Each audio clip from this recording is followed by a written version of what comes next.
Good morning, good afternoon, good evening, नमस्कार। कैसे हैं आप? आई होप आप अच्छे होंगे। और मैं फिर से आपके समक्ष डॉक्टर सुषमा रानी आपके अपने यूट्यूब अनुष्ठान चैनल पर, जो कि एक एजुकेशनल चैनल है और उस पर हमारी क्लासेस चलती हैं नेट नेट और जेआरएफ की।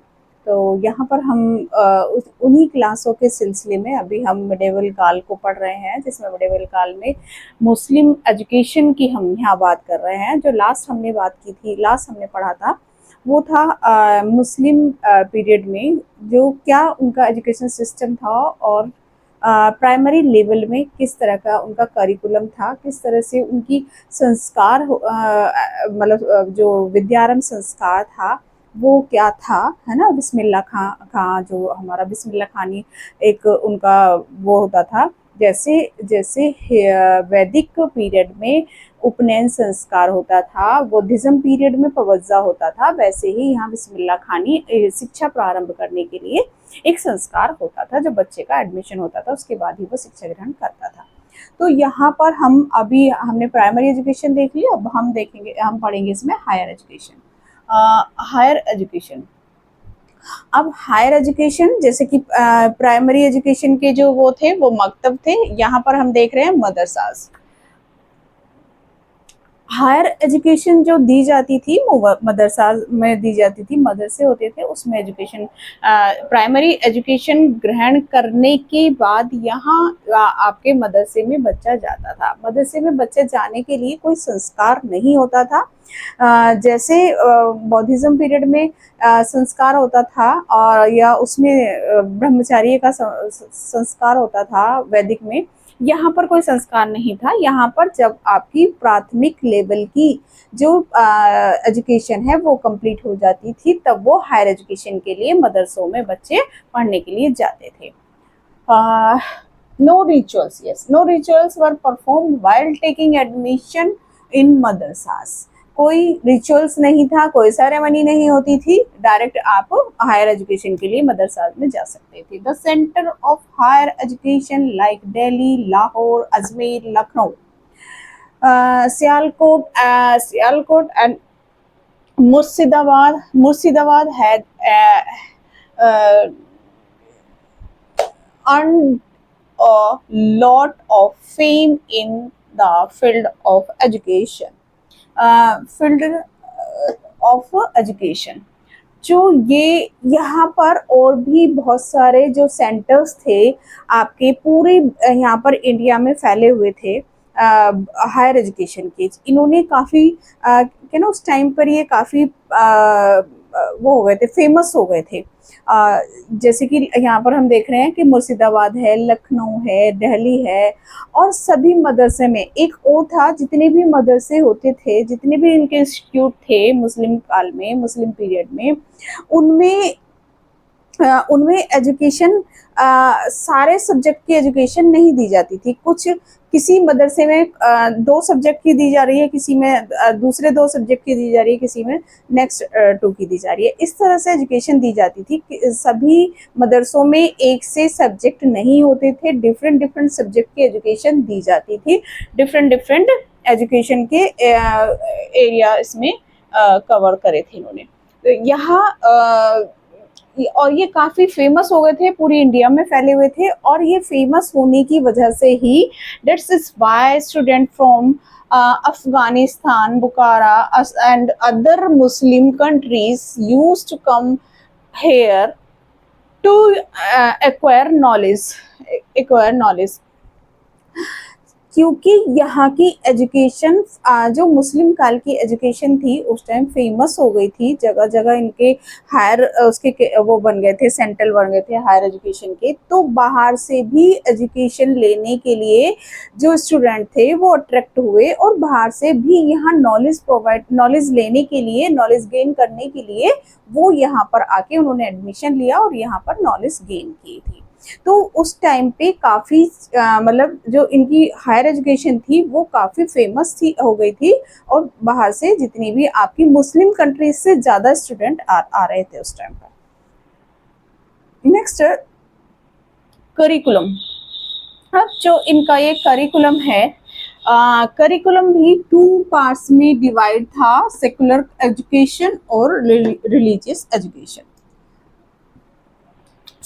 सेकुलर वही जो लौकिक, मतलब जो हमें डेली डेली दिनचर्या से रिलेटेड चीज़ें चाहिए होती हैं, हमें अपनी जो लौकिक यहाँ का, लौकिक और पारलौकिक की जब हम बात करते हैं, रिलीजियस बेस्ड यहाँ पर स्पिरिचुअलिटी बेस्ड एजुकेशन है, और लौकिक मतलब जो हम मेटेलिक लाइफ में जहाँ हम जीते हैं, जिस जो हमें जीने के लिए हमारी नीड होती हैं, उसकी एजुकेशन भी यहाँ पर प्रोवाइड होती थी। तो दोनों तरह की एजुकेशन ये प्रोवाइड करा रहे थे। तो इसमें जो हमारी सेकुलर एजुकेशन है, इसमें देख लेते हैं क्या है। Literature and grammar of Arabic and Persian language, agriculture, mathematics, geography, law, astrology, economics, ethics, philosophy, यूनानी मेडिसिन।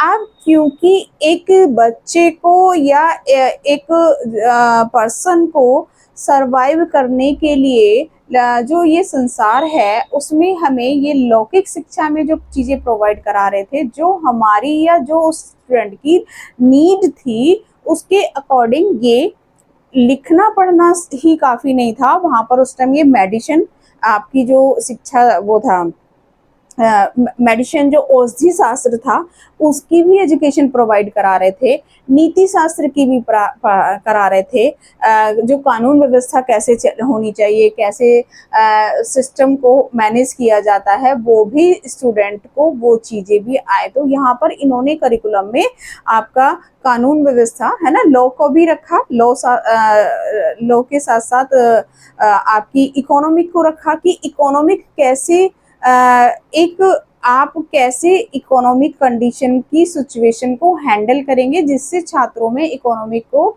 लेके उनकी नॉलेज, उनमें नॉलेज आ जाए कि कैसे इकोनॉमिक अपनी चलानी है।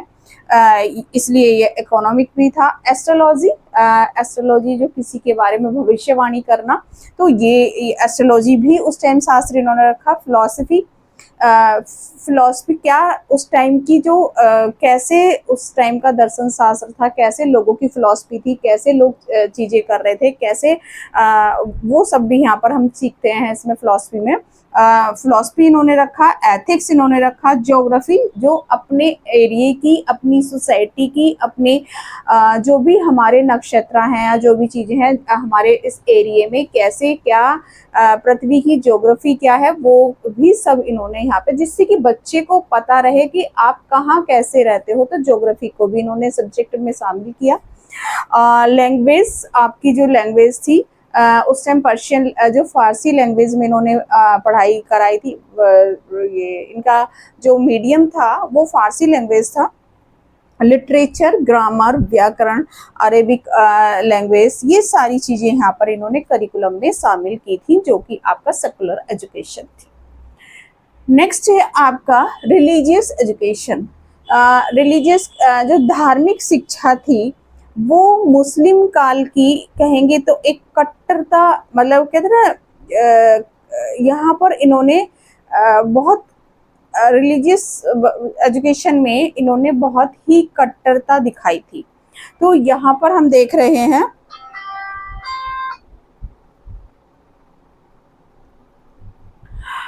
under religious education, students had to memorize verses from the Quran। जो बच्चा था वो इनकी जो धार्मिक ग्रंथ है, जो रिलीजियस बेस्ड इनका ग्रंथ है, जो कुरान है, कुरान की जो आयतें होती थी वो बच्चों को कंठस्थ कराई जाती थी, बच्चों को रटाई जाती थी, और बच्चों को वो पढ़ाया जाता था जो इनकी कुरान में लिखा है। जो भी इनके वो थे वो इन्होंने इसमें रखा, मतलब रिलीजियस बेस्ड एजुकेशन में आपका कुरान की आयत के साथ साथ इन्होंने यहाँ पर apart from this they had to study Sufi principles and Islamic history, law, doctrine and tradition। तो इन्होंने जो करिकुलम में ये इसके अलावा कुरान की आयतें तो रखी ही, कुरान को तो रखा ही, जो इनका एक वो होली ग्रंथ था उसको तो रखा ही, उसके अलावा भी इन्होंने जो इनके सूफी संत थे उनकी स्टोरी बच्चों को सुनाई जाती थी, उनकी स्टोरी बच्चों को सिखाई जाती थी, उनको कंठस्थ कराई जाती थी, और जो भी उनके प्रिंसिपल्स थे सूफी संतों के वो बच्चों के अंदर कह रहे हैं इनकलकेट किए जाते थे। ऐसे ही जितने भी इनकी मुस्लिम इस्लामिक ट्रेडिशन था उस टाइम की, जो भी इस्लामिक परंपराएं थी, रिचुअल्स थे जो भी, वो भी इन्होंने यहाँ पर इस करिकुलम में शामिल किया और उनको ऑब्जेक्टिव को मतलब वो रखे और उनको फुलफिल करने के लिए सारा ये करिकुलम इन्होंने इस टाइप से बनाया, जिससे कि इनकी इस्लामिक जो वो थी, जो मुस्लिम ट्रेडिशंस थे वो फुलफिल हो सके। ये था इनका करिकुलम जो कि 2 पार्ट में डिवाइड था। नेक्स्ट है the medium of education was Persian, मतलब यहाँ पे इनका जो मीडियम था, एजुकेशन का जो मीडियम था, जिस मीडियम में एजुकेशन देते थे वो फारसी लैंग्वेज थी।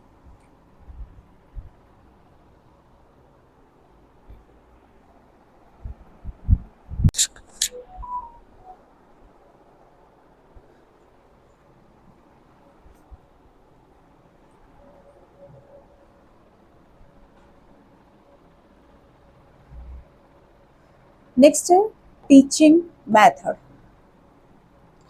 अब जो मुस्लिम काल की एजुकेशन थी इसके टीचिंग मेथड कौन कौन से थे, यहाँ पर हम ये देख लेते हैं। जो टीचिंग मेथड थे इसके ये आपके कौन कौन से थे। जो ओरल, जैसे कि आपका बुद्धिज्म पीरियड में और वैदिक पीरियड में, पोस्ट वैदिक में ओरल सभी में था कि हम एक जो गुरु था आपका, जो भिक्षु था और जो आपके मौलवी थे, ये बोलते थे और फिर जो बच्चा है उसका अनुकरण करके फिर से उसका उच्चारण करता था। उसको जो गुरु बोलता था, जो उस टाइम पे मौलवी सिखाते थे, और पीछे पीछे पीछे पीछे बच्चा बोलता था, तो बच्चा ऐसे सीखता था। तो ये एक ओरल मेथड था। एक्सप्लेनेशन मेथड है, ड्रामेटिक मेथड है, स्पीच मेथड है, और आपका मॉनिटोरियल सिस्टम है। तो यहाँ पर आपका जो बच्चा है, जो भी वो सीख रहा है किससे, आपका एक भाषण द्वारा, स्पीच द्वारा, है ना, और जो आपका एक्सप्लेनेशन के द्वारा लर्निंग उसकी हो रही है, जो ये टीचिंग मेथड थे इसके द्वारा उन्हें सिखाया जा रहा है। आपका ड्रामेटिक मेथड, क्लासों में जब चीजें जो सिखाई जाती थी बच्चों को रोल प्ले करके सिखाया जाता था। अगर हम आज की बात करते हैं, आज की एजुकेशन में हम देखते हैं कि छोटे सभी बच्चों को अकॉर्डिंगली एक टॉपिक दे दिया जाता है और उसके अकॉर्डिंगली बच्चों को रोल प्ले करना होता है, सबको डिवाइड कर दिया जाता है, जो भी वो उनको एक टास्क के रूप में दे दिया जाता है कि आपको ये करना है। लाइक एक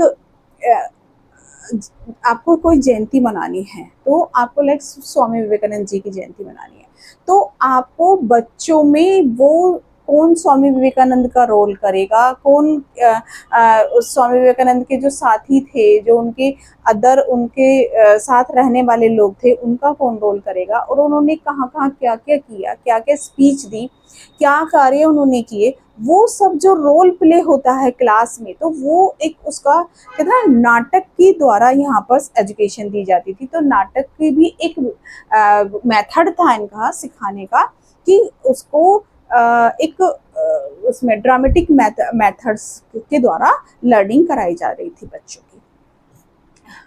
नेक्स्ट है the method of logic head. अच्छा, यहाँ पर एक और है मॉनिटर, जो ये मुस्लिम पीरियड है। मुस्लिम पीरियड में आपका जो ये मॉनिटर हम देखते हैं, अगर हम आज की एजुकेशन की बात करते हैं तो हम क्लास में एक मॉनिटर अपॉइंट कर देते हैं, एक बच्चे को या 2 बच्चे को हम मॉनिटर अपॉइंट कर देते हैं। क्यों? जिससे कि वो बच्चा टीचर की एब्सेंस में क्लास को कंट्रोल करे। तो ये जो आपका यहाँ से मुस्लिम जो एजुकेशन थी, ये मॉनिटर प्रणाली की देन है। यहाँ से मॉनिटर प्रणाली आई कि मॉनिटर जो सिस्टम है, जो हम क्लासों में बच्चे को एक रिस्पॉन्सिबिलिटी दे देते हैं, एक रिस्पॉन्सिबल पर्सन हो जाता है वो आफ्टर टीचर। तो ये एक इन्होंने ये सिस्टम दिया जिससे कि अगर टीचर कहीं बिजी है, आज हम देखते हैं कि टीचर कहीं किसी काम में बिजी है, किसी मीटिंग में चला गया, तो उससे पीछे जो बच्चे हैं, बच्चे क्योंकि आप क्लास में आराम से तो बैठेंगे नहीं, तो वो उस बच्चे को रिस्पॉन्सिबिलिटी एज ए हेड वो कर दिया जाता था। तो यहाँ पर ये मॉनिटरियल सिस्टम भी यहीं से निकला है, मुस्लिम पीरियड से निकला है, मुस्लिम पीरियड से आया है। The method of logic had a central place in the field of religious philosophy, logic and political science. जो आपका तर्क वितर्क है ना, जो आपका लॉजिक लगाया जाता था, कौन से, specially in subject political science के लिए, आपका तर्क शास्त्र के लिए, आपका फिलॉसफी के लिए, आपका धर्मशास्त्र के लिए, जो आपका रिलीजियस था, फिलॉसफी थी, पॉलिटिकल साइंस था, इनके लिए जो मेन इसका वो था, लॉजिक लगा के ना, लॉजिक के एक मुख्य वो था इसका मेन एलिमेंट्स, कि इसके द्वारा आपकी लर्निंग सिखाई जाती थी, आपको सिखाया जाता था कि कैसे क्या होता है, क्यों होता है। यहाँ पर ये आपका वो था, इसका एक सेंटर प्लेस था, तो मतलब head of the centre place.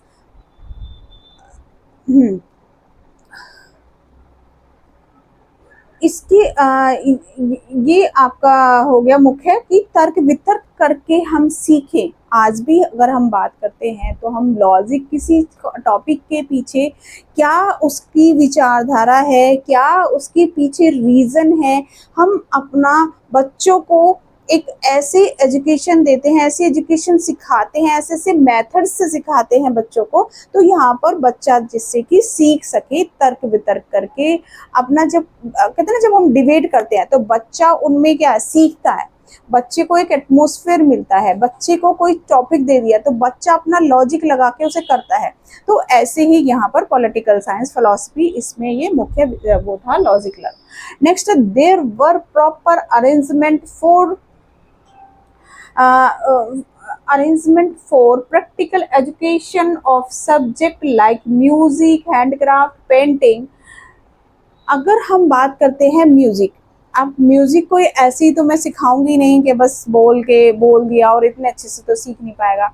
और जो मुस्लिम एजुकेशन की बात जब हम यहाँ कर रहे हैं, तो म्यूजिक ना हो तो बात ही नहीं है, क्योंकि जो मुस्लिम जो लोग थे, मुस्लिम जितने भी राजा महाराजा के बारे में हम देखा है, लाइक आपका औरंगजेब है, अकबर है, शाहजहां है, जितने भी आपके मुगल बादशाह थे, उससे पहले जितने भी मुस्लिम थे, तो ये बड़े कला प्रेमी होते थे, और ये क्या ना, संगीत प्रेमी और कला प्रेमी, कहते ना, इनको ऐशो आराम की जिंदगी जीना पसंद था। तो संगीत सुन रहे हैं, म्यूजिक सुन रहे हैं, और पढ़े हैं, खा रहे हैं, पी रहे हैं, तो ये एक ऐश वाली जिंदगी जीते थे।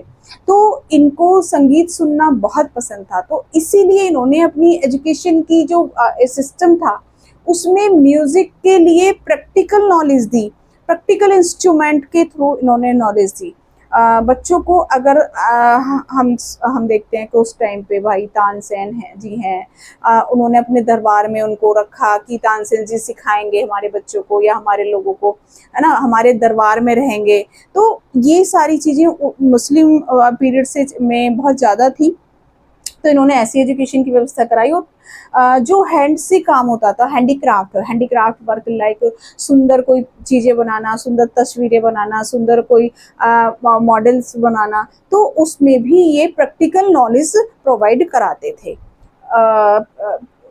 और पेंटिंग, म्यूजिक, पेंटिंग का अभी आज भी हम देखते हैं। आप हिस्टोरिकल प्लेस पे चले जाइए तो जो जितने भी ये अमीरजादे थे, राजा महाराजा थे, जितने भी मुगल बादशाह थे, जितने भी आपके मुस्लिम बादशाह थे, उन्होंने नक्काशी, पेंटिंग इतनी क्या ना, सुंदर सुंदर, कि आज भी उस टाइम की पेंटिंग आज भी हम देखेंगे कि ऐसे लगेगा कि अभी हुई है। बहुत पुरानी पेंटिंग भी बहुत सुंदर सुंदर तरह की नक्काशी कराई है इन्होंने, बहुत सुंदर पेंटिंग्स कराई हैं, ओरिजिनल महंगे महंगे कलरों से कराई हैं। ओरिजिनल जो फ्रूट होते थे, जो ओरिजिनल फ्रूट को सड़ा के, फ्रूट को उसमें गला के, केमिकल्स डाल के जो बनाया जाता था ओरिजिनल कलर से पेंटिंग, हम आज भी देखते हैं। तो उसकी भी इन्होंने प्रॉपर प्रैक्टिकल नॉलेज बच्चों को प्रोवाइड कराई, प्रॉपर बच्चों को फैसिलिटीज दी। तो यहाँ पर हमने देखा कि ये म्यूजिक की और इसकी। नेक्स्ट है student work encourage encourage self study, for self study. जो ये टीचिंग मेथड में इन्होंने इनका भी था, और आज भी अगर हम देखते हैं, चाहे आपका एंशिएंट टाइम हो, चाहे आपका पोस्ट वैदिक पीरियड हो, चाहे आपका बुद्धिज्म पीरियड हो, हर किसी ने आपको सेल्फ स्टडी, और हम आज भी विदाउट सेल्फ स्टडी हम नहीं सीख सकते हैं कोई भी चीज़ें। तो सेल्फ स्टडी, स्वाध्याय को सबने फोकस किया, हर एक पीरियड में स्वाध्याय सेल्फ स्टडी को फोकस किया गया। तो यहाँ पर भी इन्होंने इस मेथड को भी फॉलो किया कि आप सेल्फ स्टडी करिए, सेल्फ स्टडी से ज़्यादा आप अच्छे से सीख सकते हैं।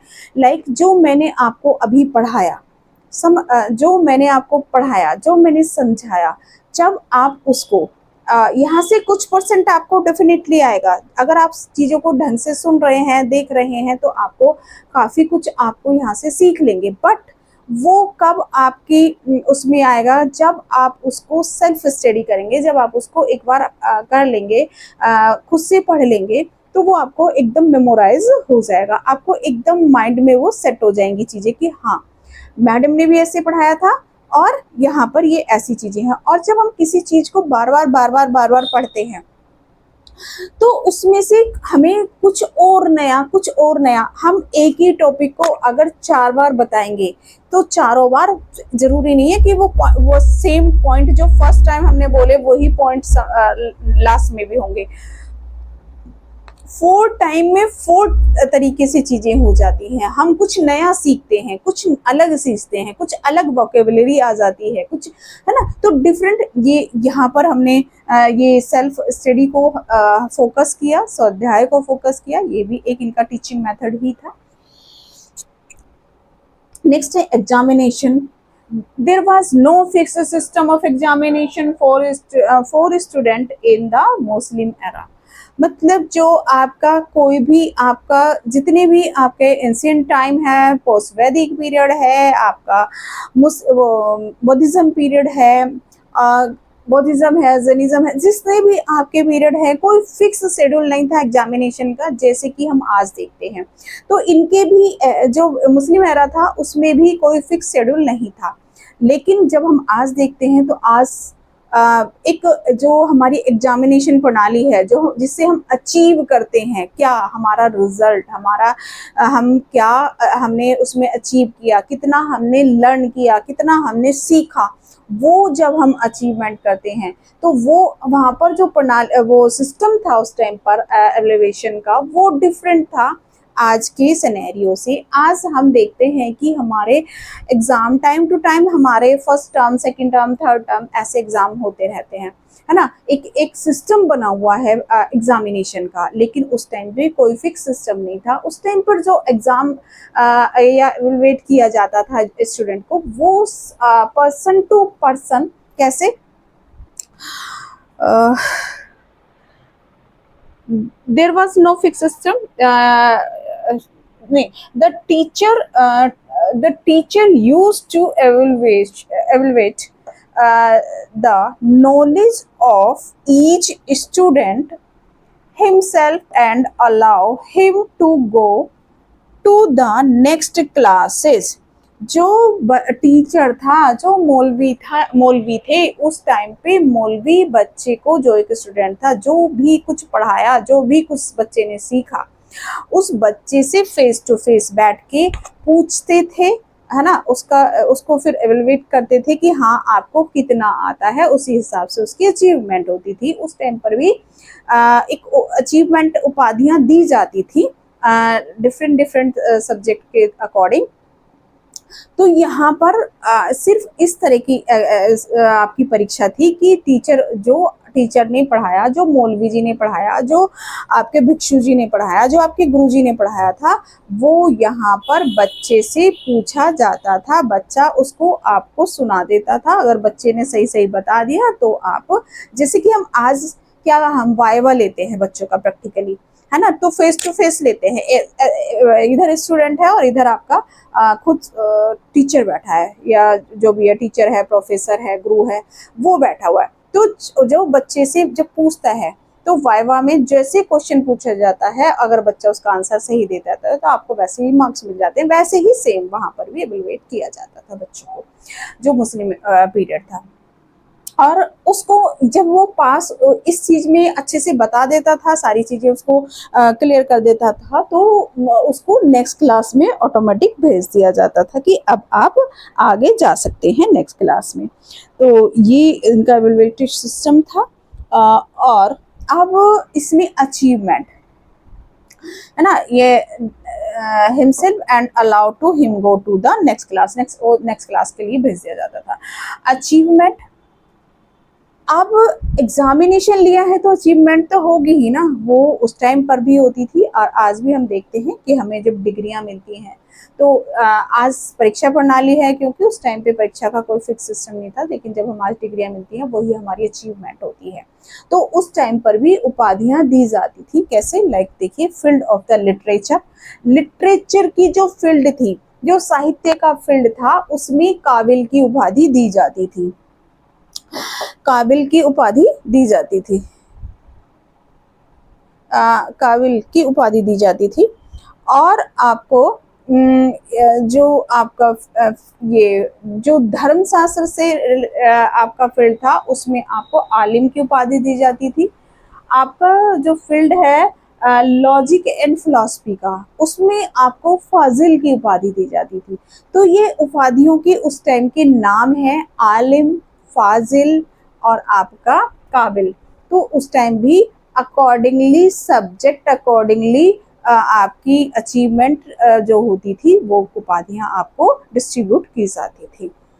तो अभी हमने देखा कि कैसे इसमें आपका करिकुलम था, कैसे कौन कौन से आपके एजुकेशन के हमने हायर एजुकेशन देखी। आज हायर एजुकेशन को पढ़ाया। हायर एजुकेशन में आप कहाँ होती है? मदरसे, मकतब, सॉरी मकतब में नहीं होती, मदरसे होते थे।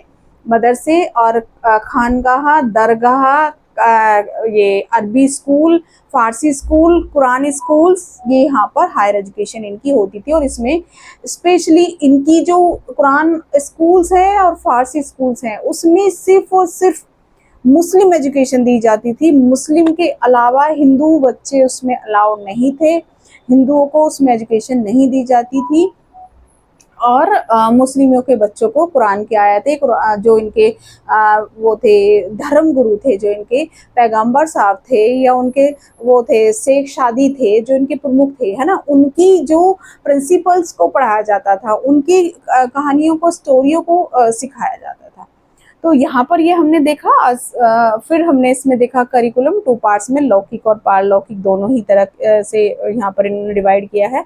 फिर अभी teaching method, then examination, then achievement. तो ये आपकी हायर एजुकेशन आज इतना ही आज के लिए।